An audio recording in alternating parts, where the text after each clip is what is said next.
شاني. أنا القرآن رباني وعلى في الورى شاني. أنا القرآن أدبني. أنا القرآن نقاني. Et cette peur, parce que la question qui a été posée la dernière fois, c'est une peur naturelle. Pour nous dire Allah subhanahu wa ta'ala, oui, il y avait une peur, et c'est tout à fait normal, même pour un prophète, mais c'est une peur proportionnelle à ce que c'est qu'un prophète,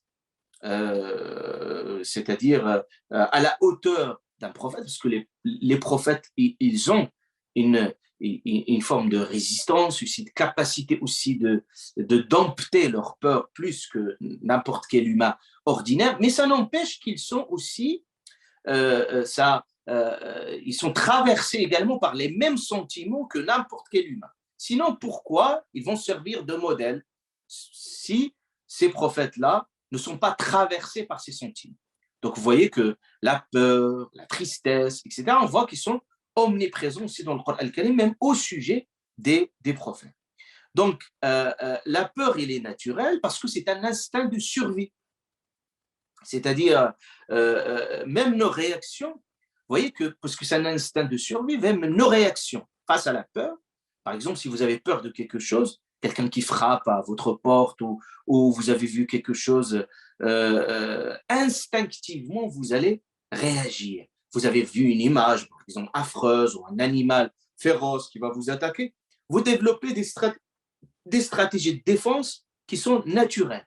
Ce n'est pas pour supprimer complètement cette peur, parce qu'il est ancré en nous, en tant qu'être humain, mais pour la dompter, pour la gérer, pour développer aussi des stratégies de défense. D'ailleurs, le sentiment de peur, c'est comme un sentiment de réflexe. Vous voyez, même les réflexes, en fait, quand vous avez de réflexes, le réflexe, en fait, il n'est même pas traité au niveau du cerveau, ce qu'on appelle le système nerveux central. C'est-à-dire qu'il n'y a pas une analyse très approfondie du cerveau pour donner des alertes et pour nous dire comment il faut se conduire. Ben, on se conduit naturellement comme un instinct, c'est-à-dire il est traité au niveau de la moelle épinière, c'est-à-dire pour nous dire ce sont des réflexes. Ben, donc on réagit instinctivement à ces choses-là.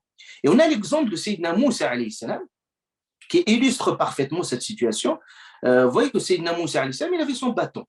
Donc vous imaginez son bâton qu'il a toujours utilisé pour plusieurs raisons. Et d'ailleurs, il explique ça. Allah subhanahu wa ta'ala, il dit وَمَا تِلْكَ بِيَمِينِكَ يَا مُوسَى. Qu'est-ce qui est entre tes mains? Il a dit قَالَ هِيَ عَصَايَ, c'est mon bâton de Sayyidina Moussa. أَتَوَكَّأُ عَلَيْهِ, donc il s'appuie sur ce bâton. C'est-à-dire aussi, il avait aussi ses troupeaux, et vous voyez qu'on a besoin de ce bâton également pour guider les troupeaux. Et aussi, il l'utilise pour d'autres choses.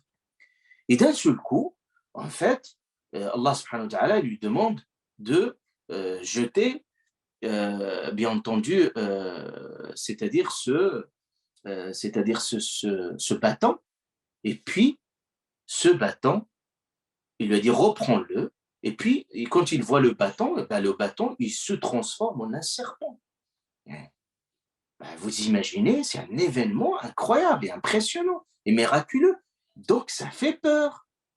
Donc, Sayyidina Moussa alayhi salam est walla mudbiran, walam yu'aqqib. C'est-à-dire, il a fui complètement. Parce que c'est quelque chose, et Allah subhanahu wa ta'ala le rassure, parce que ça fait peur. Allah subhanahu wa ta'ala le rassure. Le rassure, il a dit reprends-la. Et puis, ce bâton va reprendre sa forme initiale. Donc vous imaginez que dans ces situations-là, c'est des situations de peur. La même chose que Allah subhanahu wa ta'ala nous parle aussi de l'attitude de Sayyidina Moussa alayhi salam avec les magiciens. Vous imaginez, c'est un événement très, très, très important. Vous avez des magiciens qui sont venus aussi faire tout un cirque, tout un cinéma. Ils ont toutes les capacités pour tromper l'œil de ces gens-là et même pour terroriser tous ces gens-là. Allah subhanahu wa ta'ala dit c'est-à-dire ils ont terrorisé tous ces gens-là qui voyaient quelque chose d'impressionnant avec ces serpents qui... Et puis, Sayyidina Moussa alayhi salam à cet instant, Allah subhanahu wa ta'ala dit fa'awjasa. Donc il a eu une forme de peur, c'est la même expression qu'ici. Il dit فأوجس في نفسه. Il commence à avoir une forme de peur. في نفسه خيفة, une peur. Parce que là, il voyait tout ça avec son bâton. Qu'est-ce qu'il pourrait faire? Et puis, Allah subhanahu wa ta'ala, il dit قلنا لا تخف. On a dit, n'aie pas peur. إنك أنت الأعلى. Tu es le plus fort, le plus haut. وألقي, jette ce qui est entre tes mains. تلقف, il va dévorer tout ce qu'ils ont fabriqué. ما صنعوا. إنما صنعوا كيد ساحر. Tout ce qu'ils ont fabriqué, c'est de la pure magie. Mais tout ce que tu as et puis il a réussi Sayyidina Moussa alayhi salam à vaincre ça.